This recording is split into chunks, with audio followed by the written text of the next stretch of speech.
The opinions expressed on this program represent the viewpoints of individual authors or contributors and do not necessarily reflect those of Troy University.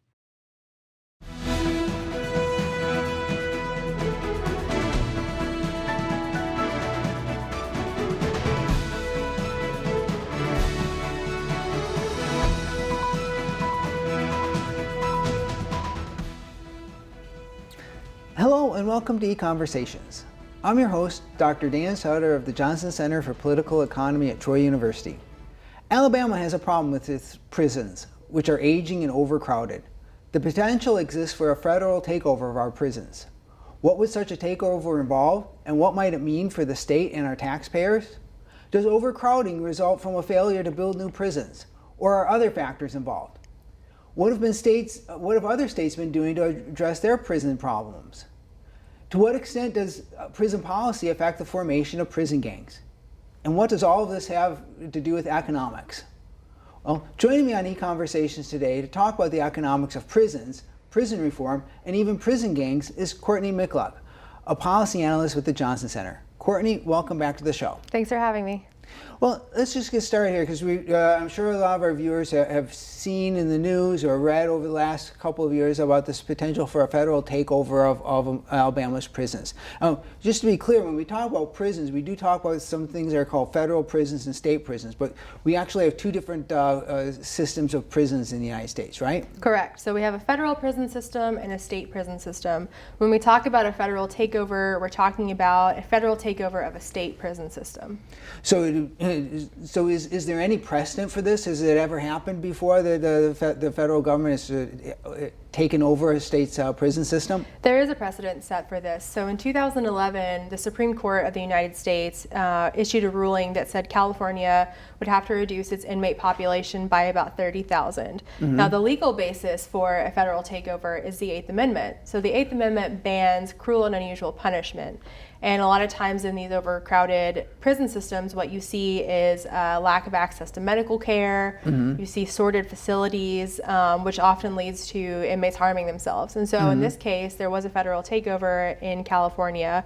And the Supreme Court decision was really an upholding of a lower court issuing an order saying that California needed to reduce its prison population to 110,000. This happened in 2009.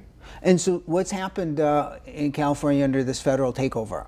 So at the time that the federal takeover was issued, California had about 140 to 150,000 inmates. Mm-hmm. So this was about 30 to 40,000 inmate population reduction. So what's happened since is there has been a federal panel that oversees the state's reforms to reducing the inmate population. So they've implemented various sentencing reforms. So Proposition 47 was passed in 2014 by California voters, which said that certain felonies were redefined as misdemeanors. They also put a lot of felonies in county prisons instead of in the state prison where there was more room for them. So that required also redefining some felonies to make that a legal move. And they were given 2 years to make this reform, and after 2 years they didn't quite make it. So then the governor of California had to appeal to the panel and ask for 2 more years. So they haven't been ordered by the federal government to build any new prisons yet, have they? They have not. So this has mostly been sentencing reform in the state, and the state of California was granted 2 more years to implement the implement the order. But as a result, they also had to create a commission that would analyze various sentencing reforms that would allow California to continue to reduce its prison population over time. Okay, so. And then if the reforms don't work to reduce prison populations, there could be even more steps that the federal panel could order for them, right? Exactly. So that would probably be a heavier federal intervention into the prison system. Right now, what it kind of looks like is California is able to make decisions on whether or not, or how they reform sentencing, but the federal panel basically oversees all of this, makes sure it's complying with the order, and also helping them meet their goal of reducing the inmate population, as well as abiding by the Eighth Amendment.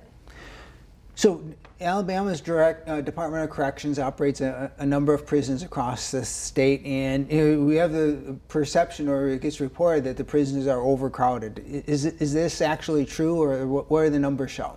Yeah, so Alabama's prisons are vastly overcrowded, and here's something to keep in mind as well. So currently, our prisons are operating at about 180 to 190% capacity. So this means that for every inmate bed we have, we actually have 2 people in the prison system in Alabama. So we're vastly overcrowded. We're using gymnasiums as bed facilities for inmates.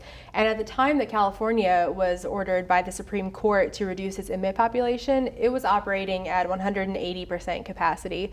So we've already reached the threshold that California was at currently when they were required to reduce their population. Now, another issue in Alabama is that our prisons are also is described as aging, and is that a valid statement as well? That is a very valid statement. So most of the prisons in Alabama were built nearly a century ago. You have a lot of prisons built in the 1930s and 1940s they're essentially crumbling, and not only crumbling, but the budget hasn't made any room for improvement. So we have about $90 million in deferred maintenance costs for facilities. So not only are we overcrowding our prisons, we're also housing inmates in these facilities that, quite frankly, don't meet the standards that even for the ADA. So disability standards aren't being met and that sort of thing. So when you have overcrowding plus crumbling prisons, it creates a real problem. Now, the state legislature has been addressing this overcrowding problem. They passed some reforms in 2015, and they were considering a bill to build some new prisons this last year. So if you could tell us what happened in 2015, what was the reform that the legislature did then? So what happened in 2015 was very similar to what California passed in 2014, which was redefining some felonies and creating them into Class D misdemeanors. So this is a way of reducing the harshness of a sentence and often the duration of a sentence. So when you have new inmates coming into the system, often they will be serving shorter sentences than they previously would have under the system. And this is one way of reducing overcrowding in prisons, is creating shorter sentences for some of these crimes that people are in there for. Now, we've mentioned that California's had problems with overcrowding prisons, so Alabama's not unique. I think actually quite a few states face this issue of overcrowding of prisons. So our experience isn't unique, and so it's probably also then, if you want to think of a reason as to why it's happening, it's got to be something fairly systematic, because it's not just like the politics or history of one state that's leading to a problem. It's a rather general problem. But as we start to think about this problem of overcrowding of prisons, a first response people might have, especially if we think of like Alabama having our older prisons, is it just a problem that we haven't built enough new prisons? Could we build our way out of the overcrowding problem?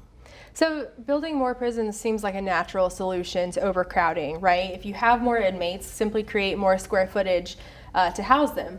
But think about the fact that at one point we thought 13,000 inmate beds was enough in the state of Alabama. Well, now we have 24,000 inmates. And this isn't, like you said, this isn't just in Alabama. So nationally, in 1970, the U.S. had about 200,000 inmates across the country. In 2014, we hit over 1.5 million inmates. So this isn't.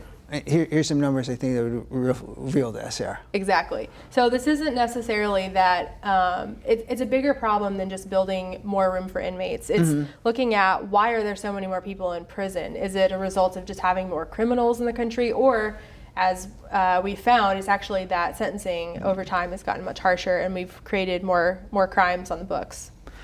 And we also, in the United States, it's a case of the United States, we have a lot more people in prison than other developed or other leading nations as well, right? Right. We criminalize more than any nation in the world, and that is a direct problem that's causing this overcrowding. And then you get things like federal takeovers, so it's really sort of a self-feeding cycle in that way. So let's get into this issue of over-criminalizing, because we've certainly would like to see people who do harm, the real criminals, the murderers, the rapists, the people who are doing armed robberies. We want to see them arrested, and when they are convicted, sent off to prison. So it is important we have prison space to be able to house the real criminals. But there is a connection between the number of people between our laws and the number of people we're putting behind prison, right? There is, yeah. So the number of nonviolent drug offenders in the U.S. in the state prison system across the country, it's about 17% of inmates are nonviolent drug offenders. Now, when you talk about federal prisons, that number shoots up to about 50%. So we're putting people in prison for nonviolent drug offenses, and we're keeping them for longer than we were previously. And this is, of course, we've heard President Obama talk about how we're putting men in prison for longer sentences and for more crimes than we ever have in the past. And that's certainly true. We've seen this trend ever since really the war on drugs was a big factor in this. So in the 1970s, you started to see a huge spike in the prison population in the U.S. And that's had a lot of really serious effects, not just within the prison system, but even outside of the prison system in the U.S. Because I read once thing, the number of individuals who are sort of under the supervision of the corrections system, when you include things like people who are on parole or people who are on probation, is even larger than this number of persons actually behind bars or in prisons, right? Exactly. So you have to think about the fact that there is a process before someone gets into prison, from the time they are accused of a crime and to the time they're convicted and the time they're put into a prison, then the prison sentence they serve, and then when they get out, if they're on parole or something like that. So they're really in the system for a longer time than just a prison sentence. And there are various issues with this that we can talk about from an economic standpoint. One of them, of course, being cost. So how much are we spending on these things? So there's just a whole host of issues that arise when you start when you start criminalizing a larger portion of your population than previously before. So yes, here's just a statistic to emphasize what you had mentioned about the effect of drug crime prosecutions and the number of people in prison. This statistics from the Sentencing Project, but this is both state and federal prisons. But the number of people in prison for drug law violations has increased by more than a factor of 10 since I guess the onset of the war on drugs around 1980. And so, regardless of whether you agree or disagree with the war on drugs, certainly one of the consequences of that has been a lot more people who are asking our prison systems to house a lot more inmates than they did before. Right, exactly. So this, think about in Alabama, if we're unable to build new prisons because of the budget, but we're asking the system to house this many more criminals, it's creating a burden not only on inmates, but also on the Department of Correction. So this is a problem we've run into here in the last few years especially. It's become very popular in policy debates, but even nationally, it's become very popular amongst conservatives and liberals alike to talk about prison reform and how can we make it to where we're not putting as many people in prison as we have in the last 40 to 50 years. And just one of the things, I guess another thing to point out about overcrowded prisons is I think that it also tends to be pretty harmful for the corrections officers who are the people who are serving for the Department of Corrections in these prisons. It's just they're in a lot more dangerous situations when the facilities are being asked to house a lot more people than they're designed for, right? They certainly are. So when you think about the overcrowding and the issues it creates for inmates, so you have, like I said, you have these sort of sorted facilities where the hygiene conditions are horrible and inmates aren't getting the medical care they need, they aren't getting access to the proper facilities. There are also people, corrections officers, who are being paid to be there who also are receiving this. So in Alabama, for example, prisons aren't air conditioned, and it's currently summer in Alabama, so we both know how hot it can get out there. And so you not only have inmates in these conditions, you also have your corrections officers in these conditions where they're having to work in it every day. And not only that, but it's very difficult for us to keep corrections officers in this working when they have these terrible conditions. So we're actually understaffed currently in Alabama.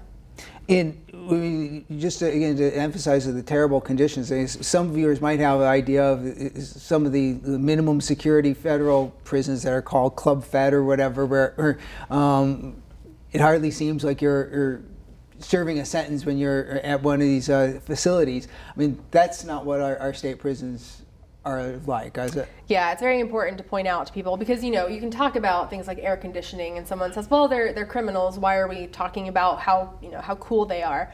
Well, we're talking about ambient temperatures of over 100 degrees and this is an issue not necessarily to make them as comfortable as possible. And again, they're in prisons that are essentially crumbling. I mean, they really are. But they're also in facilities where they can't think straight. They're not able to think rationally. They're having such a hard time. It gets so hot in the state and things like that. I mean, if you want to talk about rehabilitating a criminal and getting him out of the system and making him a productive member of society, it's very difficult when you've conditioned them for however many years they're in prison to live under those conditions.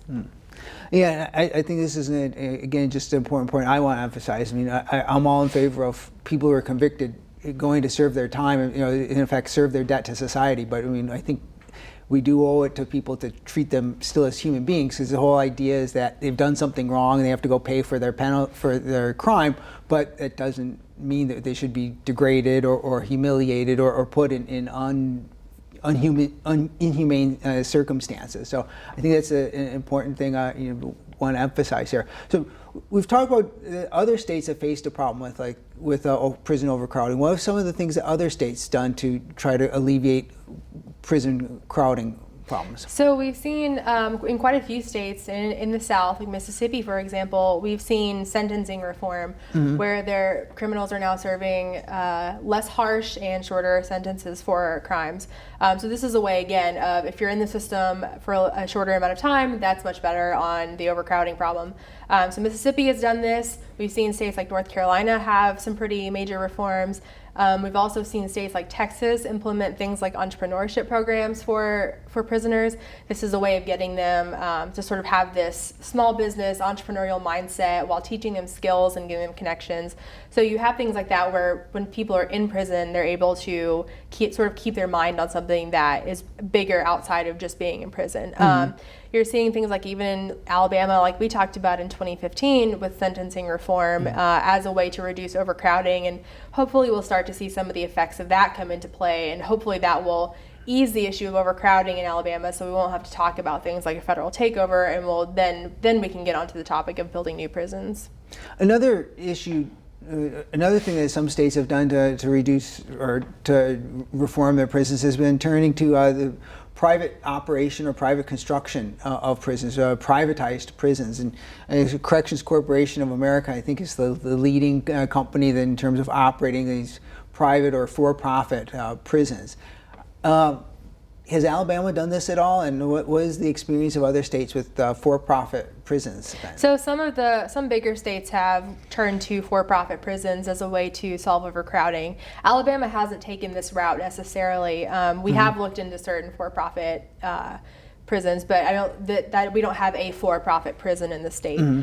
So basically what this is a government agency such as the Department of Corrections contracts out with a private prison, and that private prison is then in charge of the inmates, and it houses them like any other jail. But the rationale is that it's more cost efficient and more effective for the state, and sort of reduces that burden of having to house the inmates themselves.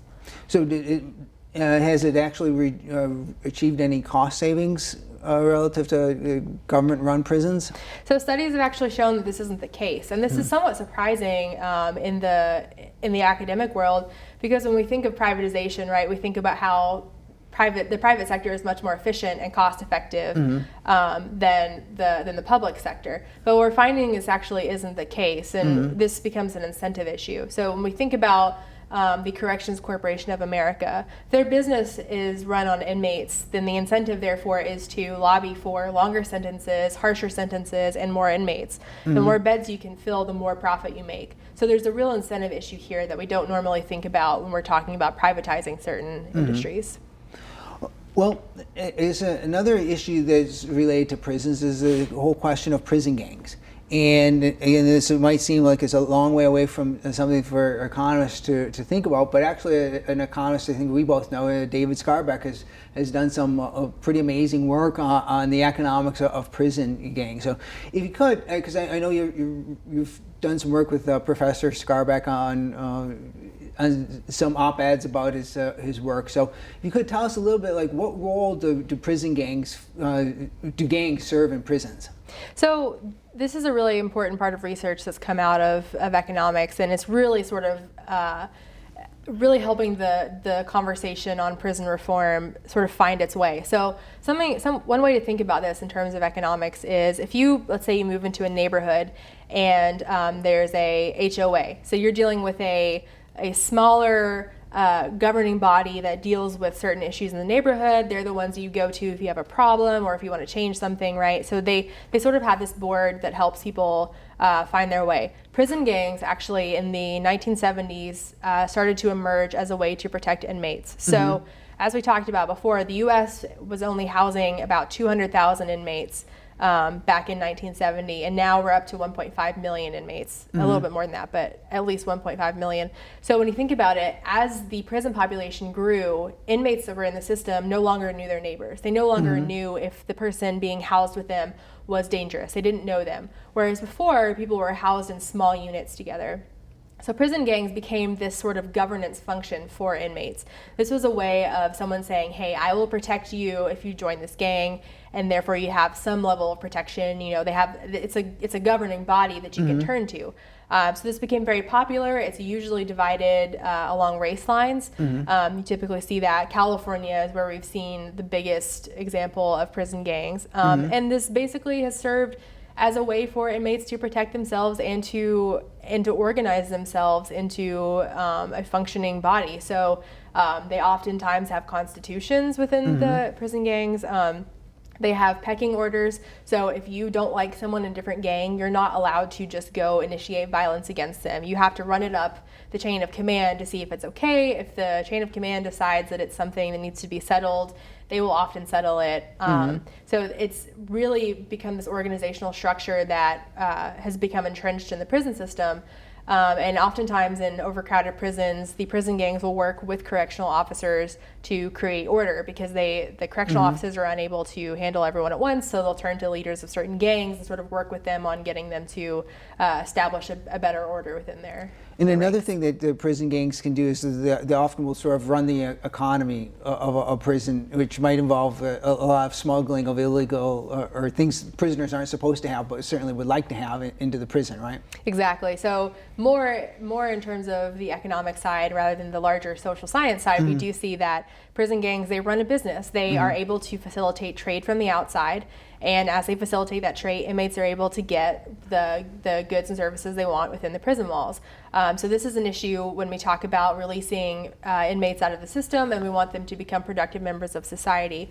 If they're in a prison gang, oftentimes they are required to carry out duties on the outside. So they will, if you're released from prison and you're in a prison gang, you will now be on the outside facilitating trade within, or you'll be settling a debt with someone on the outside that owes the prison gang something. So it's really, once you're in a prison gang, you're in it for life. You're not, once your sentence is up, you're not out of the system. And so they will, the contraband in prisons that have a larger problem with prison gangs is substantially more than smaller prisons that don't have this issue. So this is a good point to get into. So although we can sort of from an economic standpoint, just analyzing it, we can understand the role that the gangs play in prisons. As we analyze that, we're not necessarily saying that the prison gangs overall are a good or bad thing for society, and they do tend to have some spillover costs outside of the walls of the prison that you've touched on, right? Absolutely. So being in a prison gang makes it profitable to be a smart prison businessman. So that, again, if you're getting out of prison and you're able to facilitate trade on the inside, you will be rewarded. And if you think about it, they're repeating this cycle of criminalized behavior. So if we want to talk about rehabilitating criminals and getting them out of this mindset, then we need to think of a way that prison gangs are reduced in their power and their influence, and therefore inmates aren't incentivized to become part of a prison gang. And there is some research that suggests that actually, like, the size of prisons could affect the extent to which prison gangs form as well, right? Exactly. So if there are 5 of us in this room and we're spending the next 5 years together, we can know each other relatively well. We understand where everyone came from and that sort of thing. If we all of a sudden shuffle in 100 more people into this room, we don't know anything about them, we might start creating alliances that protect ourselves. And so when you think about it in that way, that's the same thing that's happening with prison gangs in these large prisons. So we found that in functionally smaller prisons, we don't see as much of a problem with prison gangs that we do in the larger prisons. And this is just a size issue, basically. Yeah, it sounds very fascinating, interesting. It's probably not something that people would think of otherwise, right? Right. Now, We do have, so we have this overcrowding problem, but I think if we dig beyond the sentencing laws and say, like, well, where do the sentencing laws, or where do the how do we end up getting certain things criminalized that we didn't have criminalized before? We can sort of get a good perspective on why it is that our prisons always seem to be overcrowding, and there's sort of, like, I think, the real limits to building more prisons. Because if we don't change some of the underlying incentives or dynamics here, even if we doubled our prisons, we would soon fill them as well, right? And so let's get into this. I have a slide here to show that somehow it is, at some level, or to some extent, people from district attorneys to judges to state lawmakers are all helping to drive this process that leads to our prisons to get overcrowded, right? Exactly. So when you think about it, district attorneys and judges, there's no, in terms of an economic cost, there's no cost to putting more people in prison. So you have this, what's called, we've talked about this before, a common pool resource, where you have a prison and it costs nothing to throw more people into the system. It costs more to taxpayers and it costs more to the Department of Corrections, certainly, but there is no incentive there to stop the influx of inmates. And this happened, this was a big problem once, again, the war on drugs became a thing that sort of got this tough on crime mentality, and then we started incarcerating more people for more things that we put on the books as crimes, and it just, I mean, the system ever since then hasn't stopped. It's just sort of funneled more people into the system.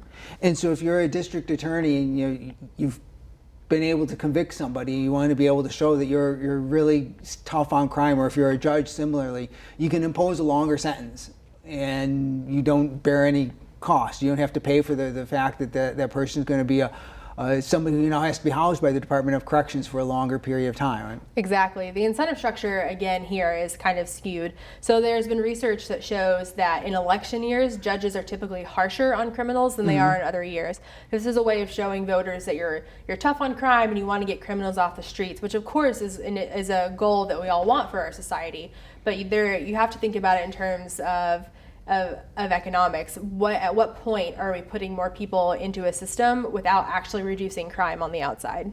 And a state legislature can similarly pass a law that would criminalize something or impose longer sentences, and at the same time they don't have to simultaneously appropriate more money to the Department of Corrections, because although those longer sentences are going to lead to more people in the prison system, but they don't have to simultaneously appropriate money to the Department of Corrections to pay for what they're in effect doing with the legislation, right? Right. So this again goes back to the cost. There's no cost to saying I'm going to pass a harsher sentencing law that says more people will be criminalized for X. Then you don't have to go to the Department of Corrections and say, oh yeah, we're also going to give you money for this. So if they don't have to do that, then there are no strings attached. They can just, it's much easier to say that you're tough on crime, and then voters love you and that sort of thing. But there are all the back end issues that you don't see. In our correction system costs the nation overall billions, there's at least $50 billion a year as a cost of our correction system. And at some level, yes, we understand we want to have robbers and murderers and serious criminals put away for a period of time to protect society. But in some of these other cases where we could have it defined as a felony or could have longer sentences than otherwise, we're never really actually sort of thinking about this cost of putting people in prison, and then thinking about, is it really worth it to put somebody in prison for this long a time? Right, exactly. So even if you're not required to set aside more money for the Department of Corrections, the Department of Corrections has to deal with the budget they're given, and then they have to allocate resources as they see fit. And this becomes really difficult when you overcrowd the system.